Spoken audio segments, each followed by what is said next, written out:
মুমিনিন, আমি যে মুমিনদেরকে তৈরি করছি, যে সাহাবাদের দল তৈরি করছি, এটার বৈশিষ্ট্য হলো পরস্পরের দয়া, ভালোবাসা, সম্প্রীতি এবং সৌহার্দ্যের ব্যাপারে তারা হচ্ছে একটা দেহের মতো। কিসের মতো? অর্থাৎ পুরা মুসলিম জাতি হচ্ছে একটা দেহ, আর এক একজন মুসলমান হচ্ছে দেহের এক একটা অঙ্গ। নবীজি বলেন দেহের একটা অঙ্গ যদি অসুস্থ হয়, বাকি সুস্থ অঙ্গগুলো কি হয়ে যায়? অস্থির হয়ে যায়, ভালো থাকে না। সুতরাং বিশ্বের যে কোনো প্রান্তে যদি কোনো একজন মুসলমান, বিশেষ করে ধর্মের কারণে যদি তারা নির্যাতিত হয়, পৃথিবীর অন্য কোথাও কোনো মুসলমান ভালো থাকতে পারে না, তারা স্থির থাকতে পারে। আসসালামু আলাইকুম ওয়া রাহমাতুল্লাহি ওয়া বারাকাতুহু।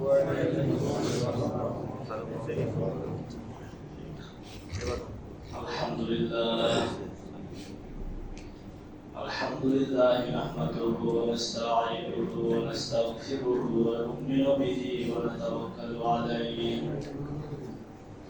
ওয়া নাউযু বিল্লাহি মিন শুরুরি আনফুসিনা ওয়া মিন সাইয়্যাতি আ'মালিনা। من يهده الله فلا مضل له ومن يضلل فلا هادي له وأشهد أن لا إله إلا الله وحده لا شريك له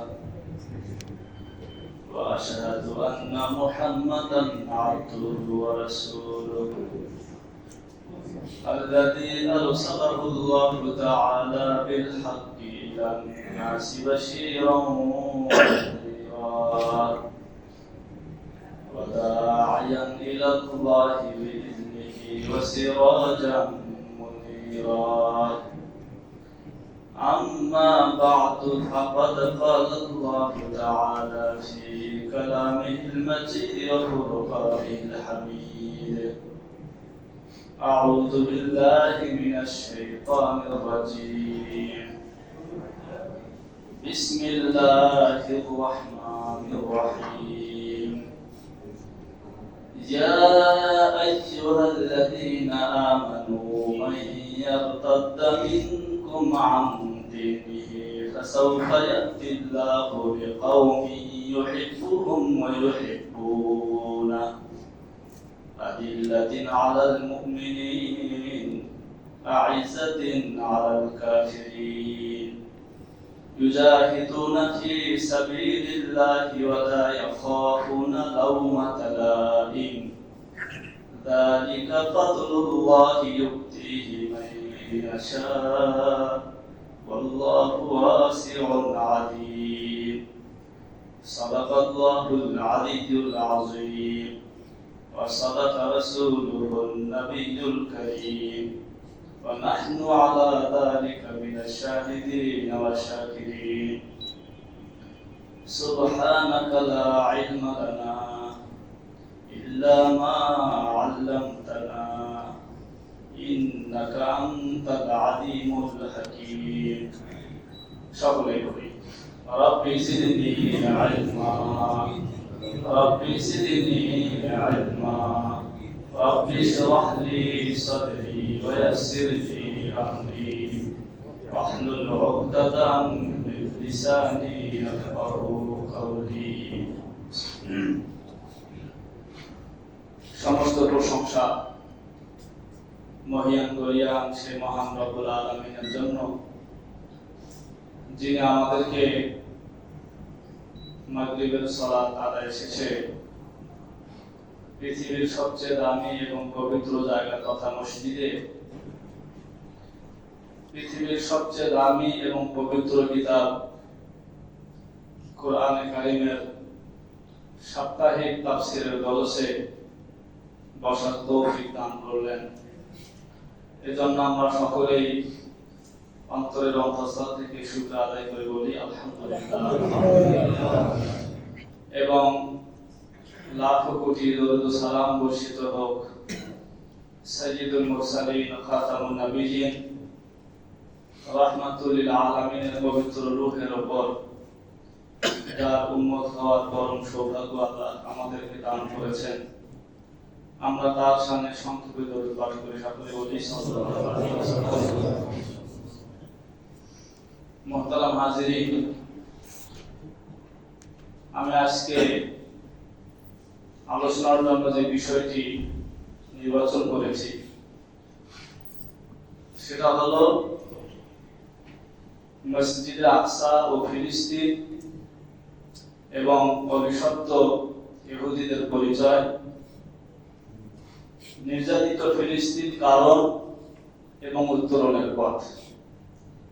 আল্লাহ রাব্বুল আলামিন তৌফিক দান করলে উক্ত বিষয়ের উপরে তিলাওয়াতকৃত আয়াতকে সামনে রেখে কিছু জরুরি কথা খুব সংক্ষেপে আপনাদের খেদমতে তুলে ধরার চেষ্টা করব ইনশাআল্লাহ।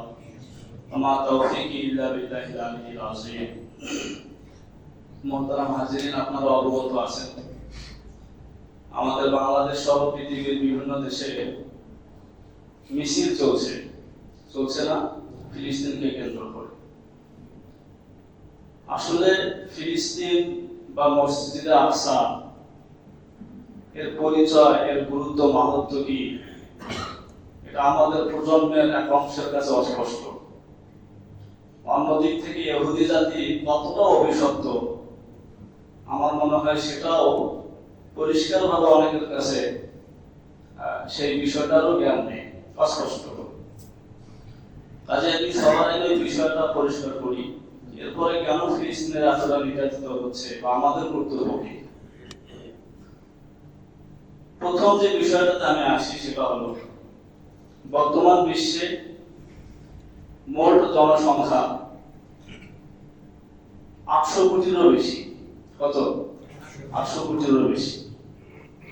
এর মধ্যে প্রায় 200 কোটি হচ্ছে মুসলমান। খুব অন্তর দিয়ে কথা শুনতে হবে, 200 কোটি মুসলমান। 56টা দেশ আছে মুসলিম প্রধান দেশ। তো 800 কোটির মধ্যে যদি 200 কোটি মুসলমান হয় তাহলে মোট জনসংখ্যা হতে মুসলমান হচ্ছে 24.90%। সেক্ষেত্রে ইহুদিরা হলো মাত্র 1.5 কোটি। 1.5 কোটি ইহুদি তাদের হাতে 200 কোটি মুসলমানের সামনে ফিলিস্তিনিরা নির্যাতিত হচ্ছে। কি কারণ? এর কিছু কারণ আমরা কোরআন থেকে জানার চেষ্টা করি। সূরা মায়দা আয়াত নং 54। এই আয়াতে আল্লাহ রাব্বুল আলামিন বলেন, ইয়া আইয়ুহাল্লাযীনা আমানু মান ইয়ারতাদ্দা মিনকুম আন দীনিহি। হে ঈমানদারগণ, মানুষ তো ঈমান আনার পরেই কি হয়? ঈমানদার হয়। তো আল্লাহ তাআলা ঈমানদার গণ যারা তাদের একটু সম্বোধন করে বললেন যে তোমরা ঈমান আনার পরে তোমাদের কিছু দায়িত্ব থাকে। দায়িত্ব হচ্ছে দ্বীনের সাহায্য করা, প্রয়োজনে জিহাদকে বাস্তবায়ন করা, হক প্রতিষ্ঠিত করা। ঈমান আনার পরে এগুলো তোমাদের দায়িত্ব। যদি তোমাদের কেউ এই সকল দায়িত্ব থেকে মুখ ফিরে নেয়, মানে সে মুসলমান মুমিন, জিহাদের ব্যাপারে উদাসীন, হক প্রতিষ্ঠার ব্যাপারে বেখবর, দ্বীনের নুসরতের ব্যাপারে, সাহায্যের ব্যাপারে উদাসীন, এগুলো থেকে যদি তোমরা মুখ ফিরে নাও, এতে ক্ষতি আমার হবে না, এতে বরং তোমরাই তোমাদেরকে ধ্বংসের দিকে ঠেলে দিবে। আমার ক্ষতিটা কেন হবে না? আল্লাহ তাআলা বলেন, ফাসাউফা ইয়াতিল্লাহু বিকাউমিন ইউহিব্বুহুম ওয়া ইউহিব্বুনাহু। তোমরা যদি মুখ ফিরে নাও তাহলে তোমাদের জায়গায় আল্লাহ রাব্বুল আলামিন অচিরেই এমন একটা কওম, একটা সম্প্রদায় তৈরি করবেন, যে সম্প্রদায়কে আল্লাহ ভালোবাসবেন এবং ওই সম্প্রদায় আল্লাহকে ভালোবাসবে। মানে আল্লাহর সাথে তাদের কি হবে? ভালোবাসার সম্পর্ক হবে। আল্লাহ তাদেরকে ভালোবাসবে, তারাও আল্লাহকে ভালোবাসবে। তাদের বড় বৈশিষ্ট্য হলো এটা, আদিল্লাতিন আলাল মুমিনিন আইযাতিন আলাল কাফিরিন। এটা মূল কথা আমার ছিল এই আয়াত তিলাওয়াতে।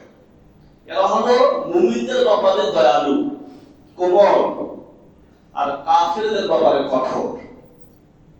তাহলে যেই সম্প্রদায়কে আল্লাহ তাআলা সৃষ্টি করবেন এমন করে যে তারাও আল্লাহকে ভালোবাসবে, আল্লাহও তাদেরকে ভালোবাসবে, সেই সম্প্রদায়ের প্রধান বৈশিষ্ট্য হচ্ছে এরা মুমিনদের ব্যাপারে কোমল, কিন্তু কাফেরদের ব্যাপারে কি কঠোর বজ্রকণ্ঠ।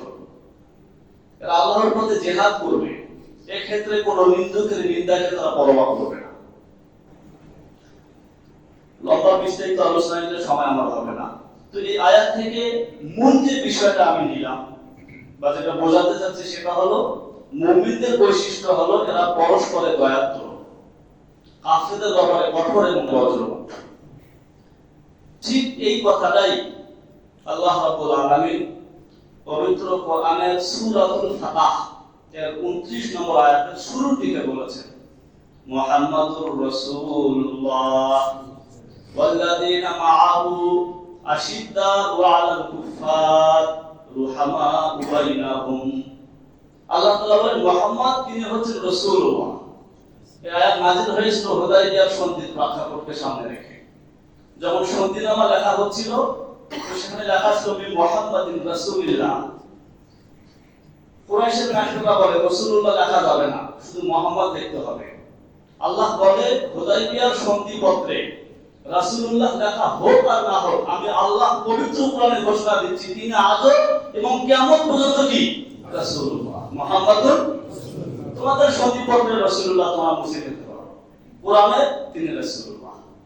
এরপর আল্লাহ তাআলা বলেন আল্লাযীনা মাআহু, যারা মুহাম্মাদের সাথে রয়েছে। বলেন সেই সময় যারা মুহাম্মাদের সাথে ছিলেন তাদের নাম কি? সাহাবায়ে কেরাম। এই উম্মতের সবচেয়ে শ্রেষ্ঠ জাতি তারা, ঈমান আমল ইলম সব দিক থেকে, তাকওয়া পরহেজগারিতার দিক থেকে। তো আল্লাযীনা মাআহু, যারা মুহাম্মাদের সাথে আছে এদের বৈশিষ্ট্য হলো আশিদ্দাউ আলাল কুফফার, এরা কাফেরদের ব্যাপারে কঠোর, রুহামাউ বাইনাহুম, পরস্পরে দয়ালু। পরস্পরের ভালোবাসা আছে, মিল মহব্বত আছে, সহানুভূতি আছে, কিন্তু কাফেরদের ব্যাপারে এরা খুব শক্ত।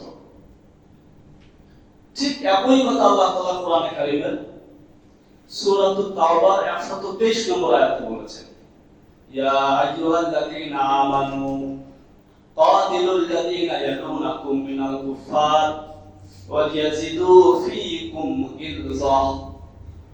আল্লাহ তাআলা মুমিনদেরকে লক্ষ্য করে বলেন তোমরা তোমাদের আপনজনদের দ্বারা জিহাদ শুরু করো, কারণ সবচেয়ে বড় পরিচয় হচ্ছে ধর্মের পরিচয়। এই পরিচয়ের বাইরে ভাতিজা ভাতিজি খালা মামু দেখার সময় নেই। সুতরাং তোমার জিহাদ শুরু হবে তোমার আপনজনদেরকে দিয়ে। অবস্থা এমন তৈরি করো যে ওয়ালিয়াজিদু ফীকুম গিলযা, তারা যেন তোমাদের মধ্যে, কাফেররা যেন তোমাদের মধ্যে গিলযা কথা কঠোরতা উপলব্ধি করে, অর্থাৎ তোমাদের ব্যাপারে তাদের ভিতরে যেন একটা ভীতি সঞ্চার হয়, ভিতরে যেন একটা কাঁপুনি তৈরি হয়। ঠিক এমনিভাবে সূরাতুত তাওবা 73 নম্বর আয়াত আল্লাহ তাআলা বলেন, ইয়া আইয়ুহাল্লাযীনা আমানু জাহিদুল কুফফারা ওয়াল মুশরিকিন ওয়া গুলুজ আলাইহিম। নবীজিকে আল্লাহ তাআলা নির্দেশ দিয়েছেন যে তুমি কাফেরদের ব্যাপারে কঠোর হবে। সর্বসাকুল্যে যে 4টা আয়াত তিলাওয়াত করা হলো, এরকম বহু আয়াত কোরআনে কারিমে এসেছে। সব আয়াতের বার্তা হলো একটা, মুসলমানরা পরস্পর হবে দয়ার্দ্র, আর কাফেরদের ব্যাপারে হবে কি কঠোর এবং বজ্রকণ্ঠ। এই যে জিনিসটা কত বেশি হতে হবে, নবী পাক সাল্লাল্লাহু আলাইহি ওয়াসাল্লাম হাদিসের মাধ্যমে ব্যাপারটাকে আরো স্পষ্ট করেছেন। সহিহ বুখারী হাদিস নম্বর 6011 নবীজি বলেন তারাল মুমিনিন, আমি যে মুমিনদেরকে তৈরি করছি, যে সাহাবাদের দল তৈরি করছি, এদের বৈশিষ্ট্য হলো তারাল মুমিনিন ফি তারাহুমিহিম ওয়া তাওয়াতুহিম ওয়া তাআতুহিম কামাসালিল জাসাদি। তুমি মুমিনদেরকে দেখবে পরস্পরের দয়া, ভালোবাসা, সম্প্রীতি এবং সৌহার্দ্যের ব্যাপারে তারা হচ্ছে একটা দেহের মতো। কিসের মতো? অর্থাৎ পুরা মুসলিম জাতি হচ্ছে একটা দেহ, আর এক একজন মুসলমান হচ্ছে দেহের এক একটা অঙ্গ। নবীজি বলেন দেহের একটা অঙ্গ যদি অসুস্থ হয়, বাকি সুস্থ অঙ্গগুলো কি হয়ে যায়? অস্থির হয়ে যায়, ভালো থাকে না। সুতরাং বিশ্বের যে কোনো প্রান্তে যদি কোনো একজন মুসলমান, বিশেষ করে ধর্মের কারণে যদি তারা নির্যাতিত হয়, পৃথিবীর অন্য কোথাও কোনো মুসলমান ভালো থাকতে পারে না, তারা স্থির থাকতে পারে না, একটা দেহের মতো। এবং এটার বাস্তবতা নবীজির জীবনে ছিল। আপনারা কি বায়াতের রিদওয়ানের গল্প জানেন? বায়াতের রিদওয়ান হুদাইবিয়ার সন্ধির প্রাক্কালে যখন হযরত ওসমান রাদিয়াল্লাহু আনহুকে পাঠানো হলো কুরাইশদের নিকট, একটা মিথ্যা গুজব ছড়ছিল, ইন্না ওসমান কাদ কুতিলা, হযরত ওসমানকে কি করা হয়েছে, কতল করে দেওয়া হয়েছে। তখন নবীজি সাহাবাদের কাছ থেকে বায়াতের দোয়া গ্রহণ করলেন, আমরা ওসমানের প্রতিশোধ গ্রহণ না করে এখান থেকে ফিরব না। আর তারা ওসমানকে মানে নাই, তারা আমাদের পুরা মুসলমান জাতিকে কি করেছে, রক্তাক্ত করেছে, আমাদের হৃদয় রক্তকরণ করেছে। সুতরাং তার হত্যার বর্তা না নিয়ে আমরা ফিরব না। বায়াতের দোয়ার মূল প্রেক্ষাপটটা ছিল এটা। ঠিক এমনিভাবে আপনারা জানেন ইতিহাসে একটা যুদ্ধ আছে, মুতার যুদ্ধ, এক অসম যুদ্ধ। মুসলমান বাহিনীর তুলনায় কাফেরদের বাহিনী বহু বেশি ছিল। সেটা কেন হয়েছিল? একটা মানুষকে হত্যা কেন্দ্র করে, একটা মানুষের হত্যাকে কেন্দ্র করে। নবী ইসলাম একজন বার্তাবহ পাঠাইছেন বাসরাতে, সেখানে গাসসানীরা নবীজির বার্তাবাহককে হত্যা করে। তো এই একজনকে হত্যা করেছে, সেটাকে কেন্দ্র করে নবীজি মুতার যুদ্ধ সেটাতে অবস্থান করবে, এক অসম যুদ্ধ। এরকম বহু নজির আছে। নবীজি স্পষ্ট করে দেখিয়ে দিয়েছেন সারা মুসলিম মিলে একটা দেহ। একজন মুসলমান যদি নিহত হয়, নির্যাতিত হয়, একজন হয় নাই, পুরো মুসলিম জাতি কি হয়েছে, নির্যাতিত হয়েছে, কেউ স্থির থাকবে না। এই যে ইসলামের এই যে মূল্যবোধটা, এটা আছে আমাদের মধ্যে নাই। আমাদের যত এদিক সেদিক ওদের সাথে, এই যে 57টা মুসলিম প্রধান দেশের কথা বললাম, এই মুসলমান দেশগুলোর প্রধানরা যদি স্ট্রং হতো, আজকের এই দিন আমাদের দেখতে হতো না। কাতার, দুবাই, এদের কি অবস্থা আপনারা জানেন, তারা কিরকম দুনিয়া নিয়ে ভক্তের সাথে লিপ্ত। যে কারণে আজ আমাদের ভিতরে সহমর্মিতা না থাকার কারণে, আমাদের ক্ষমতা মজবুত না হওয়ার কারণে আপনার তারা সুযোগ পাচ্ছে আমাদের উপরে জুলুম নির্যাতন চালানোর, এবং আমরা নির্যাতিত হচ্ছে। আরো একটা কারণ, একটা হাদিস বলে আমি প্রসঙ্গটা সামনে দিকে আগাই। আবু দাউদ শরীফে একটা হাদিস এসেছে, নবীজি ভবিষ্যৎবাণী দিয়ে গেছেন, ইউশিকুল উমামু আন তাতা আলাইকুম, একটা সময় আসবে যখন তোমাদের বিরুদ্ধে অন্য সকল ধর্মাবলম্বীরা জড়ো হবে, উদ্দেশ্য তোমাদেরকে উৎখাত করা। কিরকম জড়ো হবে নবীজি বললেন, তাতা আল আকলাতু ইলা কাসাতিহা, খাবারের প্লেটে যেমন মানুষ জড়ো হয়, তোমাদের বিরুদ্ধে অন্যান্য ধর্মাবলম্বীরা জড়ো হবে। ফাকালা কাইলুন মিনহুম ইয়া রাসূলুল্লাহ মিন কিল্লাতিন নাহনু ইয়াউমাইযিন, আমাদের বিরুদ্ধে তারা জড়ো হবে কেন, আমাদের কি সংখ্যা তখন কম থাকবে? নবীজি বলেন, না, আনতুম ইয়াউমাইযিন কাসীর, তোমাদের সংখ্যা অনেক থাকবে। এরপর এই সুযোগ, এই পরিস্থিতির সম্মুখীন কেন আমরা হব? নবীজি বললেন ওয়ালাকিন্নাকুম গুসাউন কাগুসাইল বাহরি, তোমরা সংখ্যায় অধিক থাকবে ঠিক আছে, কিন্তু তোমাদের অবস্থাটা হবে ওই যে পানের স্রোতে ভেসে আসা আবর্জনার মতো। কিসের মতো? পানের স্রোতে, বন্যার স্রোতে ভেসে আসা ওই আবর্জনার মতো হবে তোমাদের অবস্থা, কোনো স্থায়িত্ব থাকবে না। কারণ সংখ্যায় বেশি হবে ঠিক, কিন্তু তোমাদের কোনো ইউনিটি থাকবে না, তোমাদের একতা থাকবে না, তোমাদের কোনো স্থায়িত্ব থাকবে না। বিধায় তোমাদের বিরুদ্ধে তারা সহজে একতাবদ্ধ হবে এবং তোমাদের উপরে জুলুম চালাবে, এবং সেটাই হচ্ছে আজকে, সেটাই হচ্ছে। এখন কথা হলো, এই যে মসজিদ আকসা, এটাকে দখল করার তারা চেষ্টা চালিয়ে যাচ্ছে। এটার পেছনে একটা কারণ আছে, আমি শেষের দিকে বলবো। মসজিদ আকসা এটা মূলত মুসলমানদের ঘর। কার ঘর? সর্বপ্রথম নবীজির ইন্তেকালের 5 বছর পর, অনেকগুলো ইতিহাস বলছি মনে রাখবেন, নবীজির ইন্তেকালের 5 বছর পরে 16 হিজরিতে হযরত ওমর ইবনুল খাত্তাব রাদিয়াল্লাহু তাআলা আনহুর খিলাফতকালে আবু উবাইদা ইবনুল জাররাহ এর নেতৃত্বে সর্বপ্রথম আল কুদুস জয় হয়। মসজিদে আকসার এক নাম আল কুদুস, মসজিদে আকসার আরেক নাম বাইতুল মাকদিস, মসজিদে আকসার আরেক নাম বাইতুল মুকাদ্দাস। চারো সপ্তাহে একটা মসজিদের নাম মসজিদে আকসা, যেটা নাকি ফিলিস্তিনের জেরুজালেম শহরে অবস্থিত। টানা 500 বছর এটা মুসলমানদের হাতে ছিল। এরপরে খ্রিস্টানরা মসজিদে আকসা দখল করে। মাত্র 90 কিংবা 92 বছরের মধ্যে আল্লাহ রাব্বুল আলামিন এক সিংহ শাবক, এক বীর সিপাহসালার দুনিয়াতে পাঠালেন, নুরুদ্দিন জঙ্গি এবং সালাউদ্দিন আইয়ুবী। তার হাতে ক্রুসেডাররা পরাজিত হয় 583 হিজরির 17 রজব আবার মসজিদে আকসা মুসলমানদের হাতে আসে। কাছাকাছি প্রায় 1000 বছর এই মসজিদে আকসা মুসলমানদের হাতে ছিল। 1948-এ এই অসভ্য অভিশপ্ত ইহুদি জাতি তারা ফিলিস্তিন আলাদা রাষ্ট্র ঘোষণা করে এবং তখন থেকে আবার তারা পায়তারা চালিয়ে যাচ্ছে কেমন করে জমি দখল করা যায়, কেমন করে সেই মসজিদে আকসাকে কি করা যায়, দখল করা যায়। কিন্তু মসজিদে আকসাটা কি, এটার কি গুরুত্ব? হাদিসে এসেছে নবীজি মসজিদে আকসা সম্পর্কে বহু হাদিস বলেছেন। সবচেয়ে বড় কথা, কোরআনে কারিমে মসজিদে আকসা, এটা আমাদের হৃদয়ের স্পন্দন। মসজিদে আকসা এবং মসজিদে আকসার পার্শ্ববর্তী এলাকাকে কোরআনের ভাষায় বলা হয়েছে আল আরদুল মুকাদ্দাসা। কি বলা হয়েছে?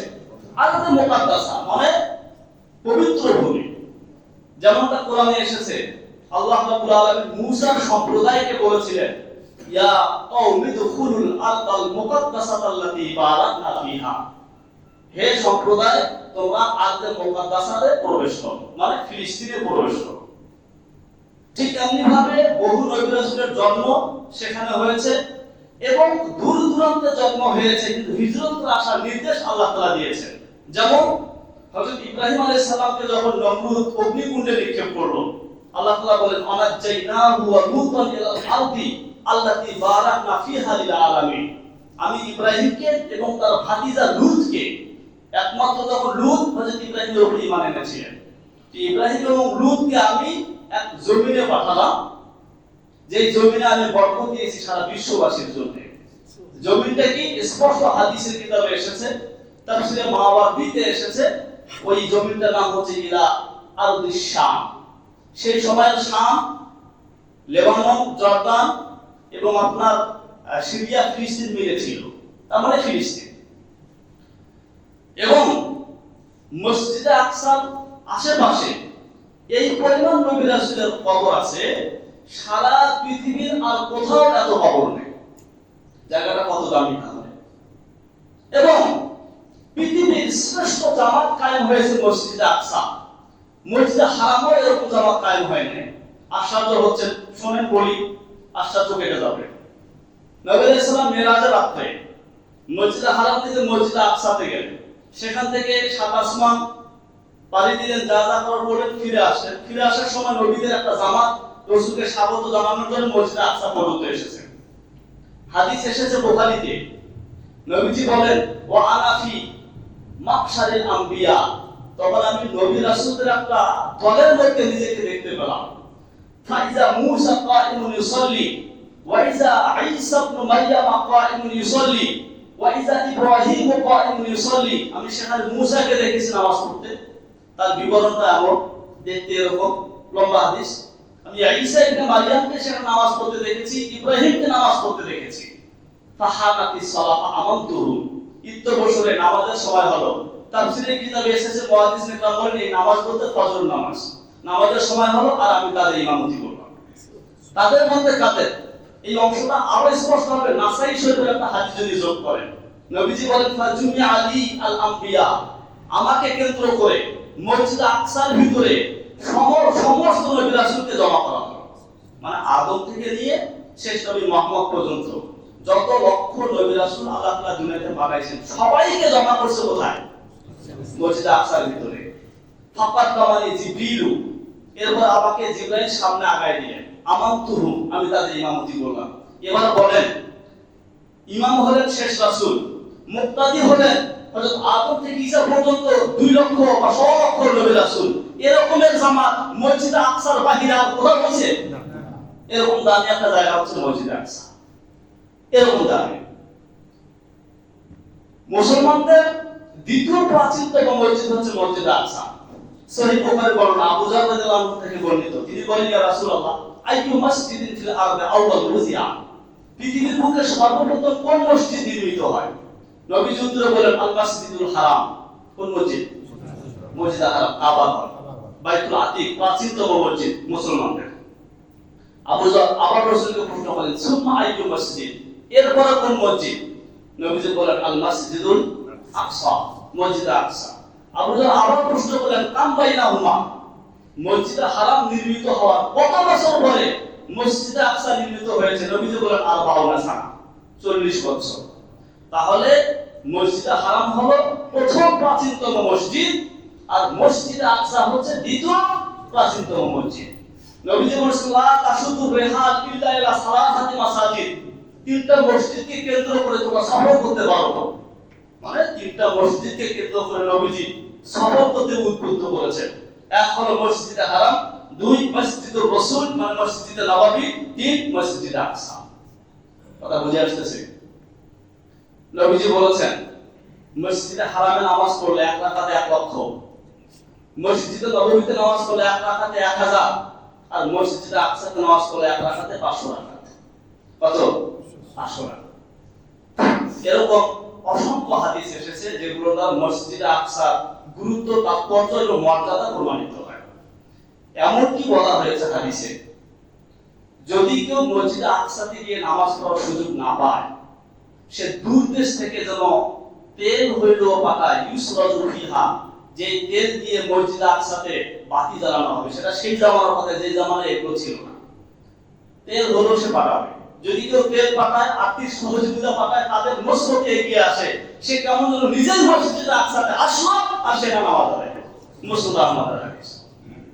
হযরত সুলাইমান আলাইহিস সালাম মসজিদে আকসা তৈরি করার পরে তিনি দোয়া করেছিলেন তিনটা। এক দোয়া ছিল এটা, হে আল্লাহ, যে নাকি মসজিদে আকসাতে আসবে উদ্দেশ্য কেবল দুই রাকাত নামাজ পড়া, সে যেন সদ্যপ্রসূত সন্তানের মতো নিষ্পাপ হয়ে ফিরে যায়। নবীজি হাদিসটা শোনানোর পরে বলেছেন আমি আশাবাদী হযরত সুলাইমানের এই দোয়াটা আল্লাহ কবুল করেছেন। এই হচ্ছে মসজিদে আকসা। অপরদিকে ইহুদি জাতিটা মূলত বনি ইসরাইল। মূলত কি? বহুবার আপনাদেরকে শুনেছি বনি ইসরাইল, অর্থাৎ ইব্রাহিমের ছেলে ইসহাক, ইসহাকের ছেলে ইয়াকুব, ইয়াকুবের আরেক নাম ইসরাইল, তার বংশধরকে বলা হয় বনি ইসরাইল। ইয়াকুবের বড় সন্তানের নাম ছিল ইহুদা, নাম ছিল কি? তার দিকে সম্পৃক্ত করে বলা হয় তাফসীরে মাওয়ারদিতে যেটা এসেছে, আল্লামা মাওয়ারদি বলেন, তার দিকে সম্পৃক্ত করে বলা হয়েছে ইহুদি। তাহলে ইহুদি বনি ইসরাইলের একটা গোষ্ঠী। কত বদমাইশ ছিল এরা! আপনারা সূরা বাকারার শুরুর দিকে কিছু তাফসীর শুনছেন। সূরা বাকারার শুরুর দিকে ওদের 12টা কুকীর্তির কথা আল্লাহ তাআলা তুলে ধরেছেন। এত অসভ্য! হযরত মূসা আলাইহিস সালাম ওদেরকে রেখে তুর পাহাড়ে গেলেন কিতাব আনতে, আর এখন কি করলো? বাসুর বানায় ইবাদত শুরু করলো। ফলশ্রুতিতে কি হয়েছে? 70,000কে মারছে। এরপরে যখন তাওরাত কিতাব আনা হলো, তাদের দাবি হাত্তা নারাল্লাহ জাহরা, আমরা সরাসরি আল্লাহকে না দেখলে তোমার কথা বিশ্বাস হয় না। এটা কোথা থেকে কিনে আসা? বুঝছেন? কথা কি হয় না? বিশ্বাস হয় না। সাহাবারা নবীজিকে কখনো এমন কথা বলে নাই।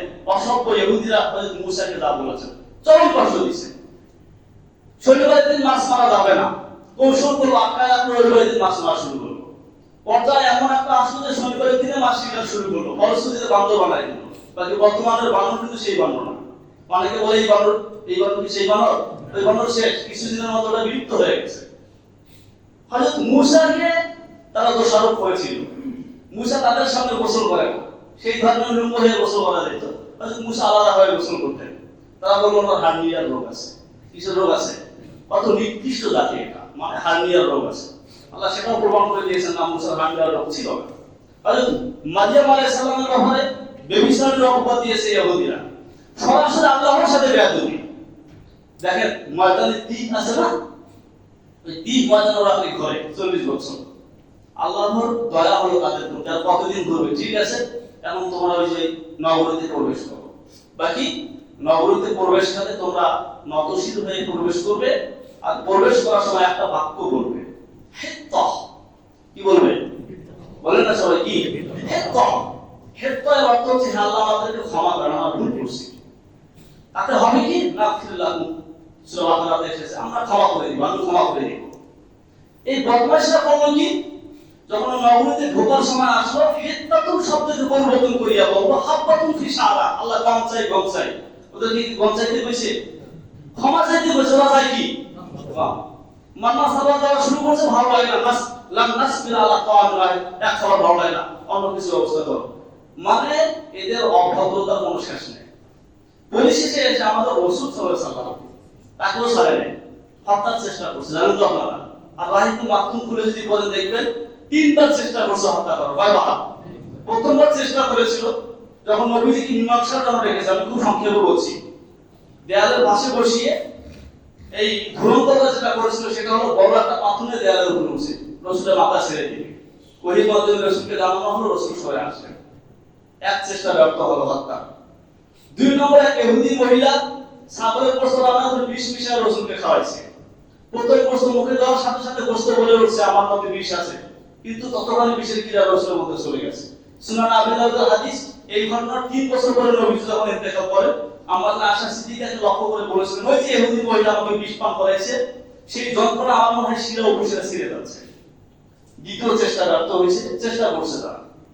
3 নম্বরে লাবিদ ইহুদি নবীজির শিরুনি শুরু করে সেখানে সুতা বেঁধে 11টা গিটের মধ্যে 11টা সুই দিয়ে জাদু করছিল।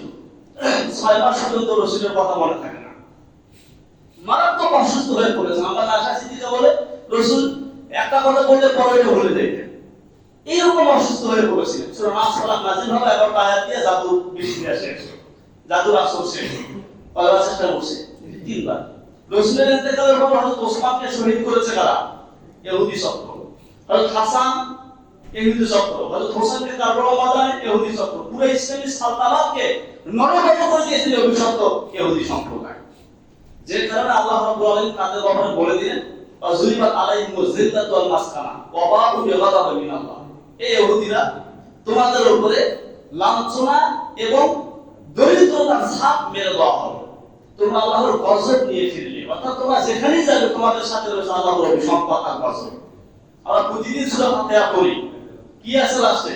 গায়রিল মাগদুবি আলাইহিম, হে আল্লাহ আমাদেরকে তাদের পথে পরিচালিত করবেন না যাদের উপর আপনার গজব নাযিল হয়েছে। বলেন গজব নাযিল হয়েছে সম্প্রদায় কারা?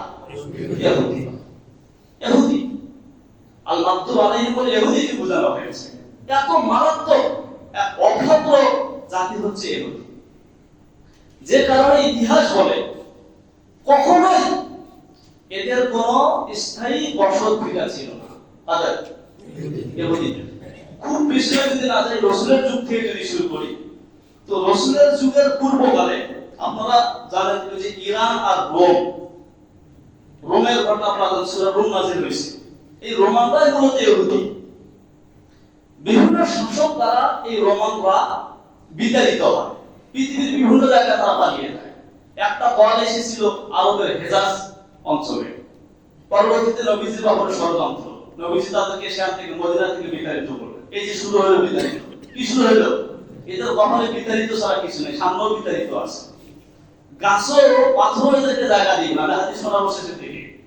এরপর হযরত উমর রাদিয়াল্লাহু জামানায় তার খিলাফত কালে শুধু মদিনা না, পুরো আরবের মাটি থেকে ওদেরকে বিতাড়িত করা হয়েছে। এরপরে 1290 সালে, কত সালে? 1290 সালে ইংল্যান্ড থেকে এদেরকে তাড়িয়ে দেওয়া হয়, দূর দূর করে খেলিয়ে দেওয়া হয়েছে। 1306 এবং 1394 সালে ফ্রান্স থেকে ওদেরকে তাড়িয়ে দেওয়া হয়েছে। এরপরে 1370 ওদেরকে বেলজিয়াম থেকে তাড়িয়ে দেওয়া হয়েছিল। এরপরে 1440 ওদেরকে হল্যান্ড থেকে তাড়িয়ে দেওয়া হয়েছিল। এরপরে 1450 ওদেরকে ইতালি থেকে তাড়িয়ে দেওয়া হয়েছিল। শুরু হলো দ্বিতীয় বিশ্বযুদ্ধ, হিটলার জার্মানি থেকে উত্তর লোকদেরকে তাড়িয়ে দিয়েছিল, 60,000 করে ইহুদিদেরকে মারছে। এটা জানো তো আপনারা? 60 লক্ষ ইহুদিদেরকে, প্রায় 60 লক্ষ ইহুদিদেরকে হত্যা করছে। এরপরে 1510 রাশিয়া থেকে তাড়িয়ে দেওয়া হলো।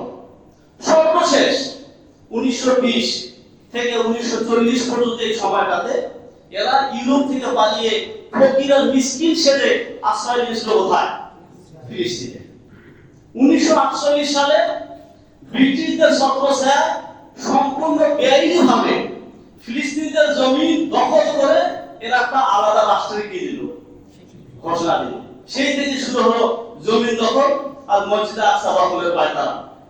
বর্তমান কি বিভৎস অবস্থা এটা আমাদের সামনে আছে, ওগুলো বলে সময় পার করতে যাচ্ছি না। আমার কথা হচ্ছে এই কুখ্যাত অসভ্য ইহুদিরা ওই জায়গায় কেন, ওখানে কোনো বারবার যায়, এটা একটা কারণ আছে। ওদের একটা বিশ্বাস হলো জায়নিজম। কি জায়নিজম? এটার মূল থিওরি হচ্ছে ওরা মসজিদে আকসাকে দখল করে তার আশেপাশে অবস্থান করে সারা বিশ্বকে কি করবে? পরিচালনা করবে, শাসন করবে। সেই লক্ষ্যে তারা আগাচ্ছে। আমরা কিন্তু ঘুমাইতেছি, ওরা ওদের লক্ষ্যে আগাচ্ছে, আমরা কিন্তু আমাদের পরস্পর বিভেদের মধ্যে এখন গিয়ে আছি, ডুবে আছি। এই হলো আপনার অসভ্য ইহুদি সম্প্রদায় এবং মসজিদে আকসার একটা পরিচয়। একদিক থেকে মসজিদে আকসা সারা মুসলমানের কেবলা, 16 মাস নবীজি মসজিদে আকসা থেকে মুখ করে নামাজ পড়েছিলেন।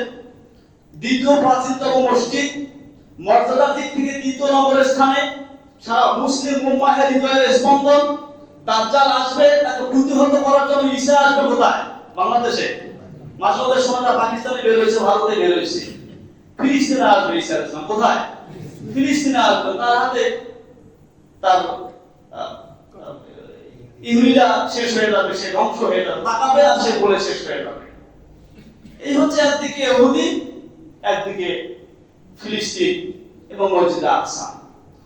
এখন কথা হলো এই যে ইহুদিরা ফিলিস্তিনের উপর জুলুম করে যাচ্ছে, এই অবস্থায় আমাদের কাছে আমাদের কর্তব্যটা কি?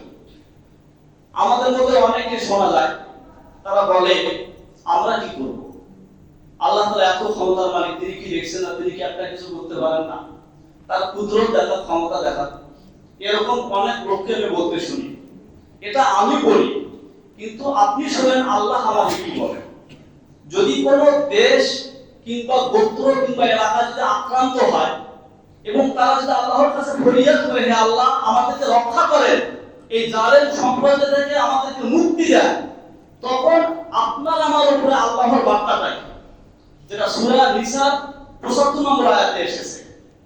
আল্লাহ রাব্বুল আলামিন বলেন, ওয়া লাকুম লা তুকাতিলুনা ফি সাবিলিল্লাহি ওয়াল মুস্তাদআফিনা মিনার রিজাল ওয়ান নিসা ওয়াল ওয়িলদান আল্লাযীনা ইয়াকুলুনা রাব্বানা আখরিজনা মিন হাযিহিল ক্বরিয়াতি যালিমা আহলুহা।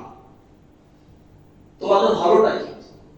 যখন কোন সম্প্রদায় দুর্বল নারী পুরুষ কিংবা শিশুরা যখন আর্তনাদ করে, বলে রব্বানা, হে আমার রব, আখরিজনা, আমাদেরকে মুক্তি দেন, আমাদেরকে বের করেন, মিন হাযিহিল ক্বরিয়াতি যালিমা আহলুহা, এই জালেম সম্প্রদায় থেকে আমাদেরকে রক্ষা করেন। এরকম আর্তনাদ যখন কোন অসহায় দুর্বল নারী পুরুষ আর শিশুরা করে, তখন তোমাদের হয়েছেটা কি? লিমালা তুকাতিলুনা ফি সাবিলিল্লাহি, তোমরা কেন তখন তাদের পক্ষ হয়ে আল্লাহর রাস্তায় জিহাদে অবতীর্ণ হবে? তাহলে কি বোঝা গেল? আমি বলি কি আর আল্লাহ বলেন কি? তাহলে কোন এলাকা যখন আক্রান্ত হবে, কোন জনবসতি যখন নির্যাতিত হবে, বিশেষ করে ধর্মকে কেন্দ্র করে, তখন ওইসব কথা বলে আমি, ওইসব দায়সারা কথা বলে আমি নিজেকে মুক্ত করতে পারি না। তখন তো আমার কাজ হবে জিহাদে অবতীর্ণ হওয়া, সম্মিলিত শক্তিকে সামনে রেখে শত্রুকে প্রতিহত করা, যেটা হচ্ছে না হওয়ার কারণ আছে, সেটা একটু বলছি। তাহলে এই অবস্থায় প্রথম কাজ ছিল জিহাদের মাধ্যমে, সশস্ত্র যুদ্ধের মাধ্যমে ফিলিস্তিনি ভাইদেরকে রক্ষা করা, ইসরায়েলকে বিতাড়িত করা, চরম শাস্তি দেওয়া। প্রথম কাজ ছিল এটা। 2 নম্বর কাজ ছিল একটা শক্তিশালী একতা গঠন করা, তৈরি করা।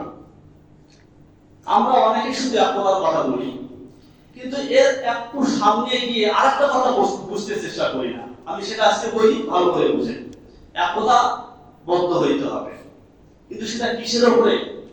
কিসের উপরে একতা বদ্ধ হতে হবে? কোরআনে কারিমে 2টা আয়াত বলি, শোনেন। সূরা আলে ইমরানের 103 নম্বর আয়াত, ওয়াতাসিমু বিহাবলিল্লাহি জামিআন ওয়া লা তাফাররাকু, তোমরা সবাই আল্লাহর রজ্জুকে শক্ত করে ধরবে, পরস্পরে বিভেদ করবে না। বলেন আল্লাহর রশি বলতে কাকে বুঝেছে? কাকে বুঝেছে? সবাই একসাথে বলেন আল্লাহর রশি বলতে। তার মানে একতা করতে হবে কি কেন্দ্রিক? কি কেন্দ্রিক? কোরআনকে সামনে রেখে সবাই কোরআনকে অনুসরণ করবে। একজন নেতা সবাইকে কোরআনের অনুশাসন মানতে বাধ্য করবে, আর এতে করে কি হবে? একটা একতা তৈরি হবে। একতা তৈরির মূল থিওরি একটা। আরেকটা কোরআনে কারিমে এসেছে, আল্লাহ তাআলা বলেন আতিউল্লাহ ওয়া রাসূল, আতিউল্লাহ ওয়া রাসূলাহু, আল্লাহ এবং রাসূলকে তোমরা অনুসরণ করবে। ওয়ালা তাফশালু ফাতাযহাবা রিহুকুম ওয়ালা তানাযা তাফশালু ওয়া তাযহাবা রিহুকুম, দেখো তোমরা পরস্পরের বিভেদে জড়াবে না, তাতে করে কি হবে, তোমরা দুর্বল হয়ে পড়বে। কি হয়ে পড়বে? দুর্বল হয়ে পড়বে। তোমাদের ভয়, প্রভাব প্রতিপত্তি এটা কাফেরদের অন্তর থেকে বের হয়ে যাবে। এজন্য তোমাদের বিভেদ তৈরি করা হবে না। এই জায়গাও আল্লাহ তাআলা এই কথাটাই বলেছেন, আতিউল্লাহ ওয়া রাসূলাহু। তাহলে একতাবদ্ধ হতে হবে আল্লাহ এবং রাসূলের ইতাআতের মধ্য দিয়ে। পরিষ্কার কথা, একতাবদ্ধ হতে হবে কোরআন সুন্নাহ ভিত্তিক। কি ভিত্তিক? কোরআন সুন্নাহ ভিত্তিক। কোরআন সুন্নাহ ভিত্তিক মজবুত একতা তৈরি করা। দুইটা দায়িত্বের কথা বললাম। এখন আসি এই দিকে যে এক নম্বরে জিহাদ, দুই নম্বরে একতাবদ্ধ হওয়া। দুটোটাই আজকে প্রায় বলা যায় অসম্ভব। আমি আমার ক্ষুদ্র জ্ঞানে বলছি প্রায় অসম্ভব। কেন? এটা তো আমরা নিজেরা দায়ী। হুজুর কিভাবে দায়ী? অযোগ্য নেতা নির্বাচনে আমরা এটার জন্য দায়ী। দেখুন, একটা প্রতিষ্ঠান প্রধান যিনি, তিনি যদি চায় সবাইকে নিয়ে একটা প্ল্যাটফর্ম তৈরি করবে, সহজ না? আমি প্রতিষ্ঠানের প্রধান, সত্যনিষ্ঠ করে ব্যাপারটাকে সামনে এনে যদি বলি তোমরা এক হও, হবে না। কিন্তু প্রতিষ্ঠানের যিনি প্রধান, তিনি যদি না চান, তাকে বাদ দিয়ে ওই প্রতিষ্ঠানে অন্য যারা আছে তার ছত্রছায়া থেকে, তার অধীনস্থ থেকে কি বলে পরিপূর্ণভাবে কি আলাদা করে কোনো একতা তৈরি করা সম্ভব? আজকে সেটাই হচ্ছে। আজকে দেখেন, একটা সমাজ থেকে শুরু করে নয়, সেখানে একজন কাউন্সিলর হয়। কাউন্সিলরটা কেমন হওয়ার দরকার ছিল? ওই এলাকার সবচেয়ে ভালো না হোক, মোটামুটি যোগ্যতা সম্পন্ন, সুশিক্ষিত, পরহেজগার, মুত্তাকি, তিনি হয়তো কি নেতা। তাতে হয়তো কি তিনি নেতা হওয়ার পরে সহজেই সবাই তাকে মানত, আর তার নেতৃত্বে পুরো সমাজটা পরিচালিত হতো। সে জায়গায় আমরা কি করতেছি? টাকা ধান্দায় হোক, যেমনি হোক, আমরা একজন অযোগ্যকে নেতা বানাচ্ছি। ফলশ্রুতিতে যারা যোগ্য, যারা শিক্ষিত, যারা ভদ্র, না তারা ওকে মানতে পারে, না তার বিরুদ্ধে কথা বলতে পারে, রাস্তে করে চেপে যায়। ফলশ্রুতিতে সমাজের ভাবে চলা সেভাবে চলে। এটা একটা সমাজের দৃষ্টান্ত দিলাম। আর একটু আগালে আপনার সিটি আসবে, বিভাগ আসবে, দেশ আসবে। একটা দেশের প্রধান যদি হয় অন্য কোন মতবাদের, সেই দেশে অবস্থান করে সেই সরকারের অধীনস্থ থেকে আলাদা প্ল্যাটফর্ম তৈরি করা একদম মজবুতির সাথে কেমন করে সম্ভব? এই জন্য সম্ভব হচ্ছে না। জিহাদ সম্ভব না গেলে, আপনি জিহাদের কথা যদি বলতে যান, জিহাদের উপরে আপনি লাগাই দিবে জঙ্গির দোকমা, একতাবদ্ধ সম্ভব না, তখন বিভিন্ন অজুহাতে আপনাকে ধরে নিয়ে যাবে। এজন্য এখানে আমরাই অযোগ্যতার পরিচয় দিয়েছি এভাবে যে, ওই যে একটু আগে বললাম 56টা মুসলিম প্রধান দেশ, এই 56টা মুসলিম প্রধান দেশের দেশ প্রধানরা যদি একনিষ্ঠ হতো, ধার্মিক হতো, তারা যদি যেহেতু সবাই এক হতো, ইসরায়েল টিকতো 1 সেকেন্ড, 1 মিনিট টিকতো, সমস্যাটা হয়ে যায়। তাহলে এই দুইটা জিনিস আপাত দৃষ্টিতে 100% সম্ভব হচ্ছে না। তাহলে হুজুর এখন কাজ কি? 3 নম্বরের দায়িত্ব হচ্ছে সেটা হলো সম্পূর্ণরূপে তাদের সাথে সম্পর্ক ছিন্ন করা, তাদের যাবতীয় পণ্যকে বয়কট করা। জেনে শুনে কোনো ইসরায়েলি পণ্য অন্তত আমি কিনবো না। বলেন, অন্তত কি আমার উপার্জন থেকে 1 পয়সা ইসরায়েলের পকেটে যাবে না। এই জায়গায় যদি কারো দুর্বলতা দেখা যায়, ওই ব্যাপারটা মুমিনই না। এরকম ক্রান্তিকালে ফিলিস্তিনিদের এরকম নাজুক অবস্থার ভিতরে জেনে শুনে কেউ যদি ইসরায়েলের পণ্য কেনে, আমি মনে করি তার ভিতরে ঈমানের ছিটা ফোড়া হবে। আপনারা কি মনে করেন? বয়কট ঘোষণা করতে হবে, কোনোভাবে তাদের কোনো পণ্য কেনা যাবে না। আমিও কিনবো না, আমার পার্শ্ববর্তীতে যারা আছে, আমার আশেপাশে যারা আছে, তাদের উদ্বুদ্ধ করবো কোনোভাবে যেন সেটা না কেনে। 4 নম্বর যেটা কাজ হচ্ছে দোয়া করা। একদম অজরের কথা, আল্লাহর কাছে ক্ষমা চাওয়া, আল্লাহর কাছে সাহায্য চাওয়া। এই 4টা কাজের শেষের 2টা কাজ আমরা এখন চালু রাখতে পারি। পাশাপাশি মনে রাখবেন, ওই যে প্রথম আয়াতটা শুনেছিলাম, খুব জরুরি একটা কথা বলে শেষ করি 2-3 মিনিটের মধ্যে। আমি যদি জিহাদ থেকে মুখ ফিরে নেই, একটা জায়গা থেকে যদি আমি বেখবর হই, ক্ষতিগ্রস্ত আল্লাহ নাকি আমি? সাহস করে বলেন, কে? আমি ক্ষতিগ্রস্ত হব। ঠিকই আল্লাহর দ্বীনকে হেফাজত করবেন, যাদেরকে দিয়ে করবেন তারা ভাগ্যবান হবে। আপনি আমি মাঝখানে ক্ষতিগ্রস্ত হব। দেখুন, আজকে ফিলিস্তিনকে ওরা দখল করতে যাচ্ছে, মসজিদ আকসাকে দখল করতে যাচ্ছে। এটা পশ্চিম কালেও সম্ভব নয়। বলে, এটা পশ্চিম কালে কি নয়? দিন শেষে বিজয় কার? মসজিদ আকসা। সহিহ বুখারী মুসনাদ আহমদ একটা হাদিস শোনাচ্ছে। মুসনাদ আহমদের একটা হাদিস শোনাবো, বুখারী একটা হাদিস শুনে শেষ করে দিব। মুসনাদ আহমদের হাদিস নবীজি বলেছেন, লা তাজাদু তায়ফাতু মিন উম্মতি আলাল হাক্কি জাহিরিনা ওয়া ইয়াকুবিহিম কাহিরিনা লা ইয়াদুররুহুম মান খালাকাহু। নবীজি বলেন, আমার উম্মতের মধ্যে একটা দল, এরা হকের উপরে থাকবে। কিসের উপরে থাকবে? শত্রুর উপরে এরা বিজয়ী থাকবে। এদের বিরোধিতা করে কেউ ওদের কোনো ক্ষতি করতে পারবে না। সাময়িক হয়তো একটা পরীক্ষা যাবে, ক্ষতি করতে পারবে না। হ্যাঁ, আল্লাহ যদি তাদেরকে সাময়িক পরীক্ষা নিতে চায় সেটা করতে পারবে। ফিলিস্তিনের থেকে আল্লাহ পরীক্ষা নিচ্ছে যদি তারা সবর উপরে থাকে। নবীজি বলেন, এভাবেই আল্লাহর নির্দেশ চলে আসবে, তারা কালে তারা বিজয়ী হবে। সাহাবায়ে কেরাম নবীজিকে প্রশ্ন করলেন, এই দলটা থাকবে কোথায়? এই যে দল, এই দলটার অবস্থান কোথায় হবে? নবীজি বলেন, বিল বাইতুল মাকদিসি ওয়া আকনাফি বাইতুল মাকদিসি। এর অবস্থান হবে মসজিদে আকসা এবং মসজিদে আকসার আশেপাশে। সম্ভব? কোনদিনও বর্বরটাকে দখল করতে এরা কোনদিনও সম্ভব না। কারণ মসজিদে আকসা এবং মসজিদে আকসার আশেপাশে হবে এই দলটার অবস্থান। সেখান থেকে ওরা কি করবে? মসজিদে আকসাকে হেফাজত করবে, তাদের উপরে বিজয় লাভ করবে। অন্যদিক থেকে হতবাকা এই অভিশপ্ত ইহুদিদের শেষ পরিণতি কি হবে? সহিহ বুখারীতে হাদিস এসেছে, সহিহ মুসলিমে হাদিস এসেছে। এটাই শেষ হাদিস আমার আজকে। নবীজি বলেছেন, লা তাকুমু সাআহ, কিয়ামত সংঘটিত হবে না, হাত্তা ইউকাতিলাল মুসলিমুনা আল ইয়াহুদ, যতক্ষণ না ইহুদিদের সাথে মুসলমানদের লড়াই হবে, যুদ্ধ হবে। হচ্ছে না? হচ্ছে না? যুদ্ধ হচ্ছে কি হচ্ছে না? এরপর নবীজি বলেন, ফায়াকতুলুহুম আল মুসলিমুন, মুসলমানরা ইহুদিদেরকে হত্যা করতে থাকবে। ইহুদিরা মুসলমানদের ভয়ে হাত্তা ইয়াহতাবিয়া মিন ওয়ারাইল শাজারি ওয়াল হাজারি, গাছ অথবা পাথরের আড়ালে গিয়ে তারা নিজেকে বাঁচানোর চেষ্টা করবে।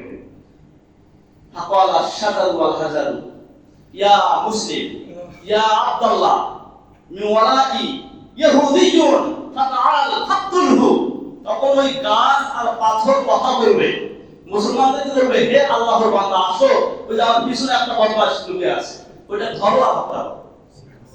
এটা আমরা শেষ করে দিতে হবে ইহুদিদের। এই বলে আমাদের বসে থাকলে চলবে না। কথা ওইটা, ওরা তো পরাস্ত হবেই, মুসলমান তো বিজয় হবে, তাহলে আমরা কিছুদিন আগে ঘুমাই। ওই যে কথা ওইটাই বললাম, যদি এই অবস্থানে আমরা আসি, আমরা ক্ষতিগ্রস্ত হব। আর যেই দল এই কাজ করবে তারা কি হবে? ইউহিব্বুহুম ওয়া ইউহিব্বুনাহু, আল্লাহ তাদেরকে ভালোবাসবে, তারাও আল্লাহকে ভালোবাসবে। কাজেই পরিশেষে এসে যে কথা সেটা হলো, আমাদের সর্বাত্মক চেষ্টা করতে হবে ফিলিস্তিনিদের সাহায্যে এগিয়ে আসা এবং ইসরায়েলের বিরুদ্ধে অবস্থান করা। সেটা সম্পর্ক ছিন্ন করার মাধ্যমে হোক, সেটা তাদের পণ্য বয়কট করার মাধ্যমে হোক। আল্লাহ রাব্বুল আলামিন আমাদেরকে সত্যিকার অর্থে আমাদের হৃদয়ে মসজিদে আকসার যে মর্যাদা, যে গুরুত্ব, যে মাহাত্ম্য, সেটা আল্লাহ আমাদের হৃদয়ে সৃষ্টি করে দেন এবং ইহুদিদের প্রতি ঘৃণা আমাদের অন্তর আল্লাহ তৈরি করে দেন। আলহামদুলিল্লাহ।